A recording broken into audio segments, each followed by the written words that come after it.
বাংলাদেশে কোটা সংস্কার আন্দোলনরত শিক্ষার্থীদের বিরুদ্ধে আইন শৃঙ্খলা রক্ষাকারী বাহিনী অতিরিক্ত শক্তি প্রয়োগ ও মানবাধিকার লঙ্ঘনের বিশ্বাসযোগ্য তথ্য প্রমাণ পেয়েছে জাতিসংঘ।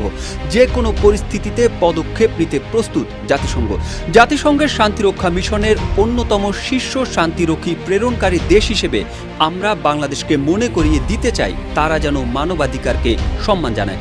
আর শান্তিপূর্ণ প্রতিবাদের প্রতি সমর্থন জানিয়ে মার্কিন যুক্তরাষ্ট্র বাংলাদেশের সরকারি চাকরিতে কোটা সংস্কারের দাবিতে আন্দোলনকারী সাধারণ শিক্ষার্থীদের উপর হামলা, সহিংসতা ও হত্যাকাণ্ডের ঘটনায় আবারও নিজেদের প্রতিক্রিয়া জানিয়েছেন। এদিকে সম্প্রতি সরকারের পক্ষ থেকে দেখা মাত্র গুলির নির্দেশ এবং আইন বহির্ভূত হত্যাকাণ্ড এবং আইন শৃঙ্খলা রক্ষাকারী বাহিনীর দ্বারা সংঘটিত হত্যাকাণ্ড, সহিংসতা, নির্যাতন, গণগ্রেপ্তার ও সম্পদের যে ক্ষয়ক্ষতি হয়েছে তা নিয়ে উদ্বেগ জানিয়েছে ইউরোপীয় ইউনিয়ন।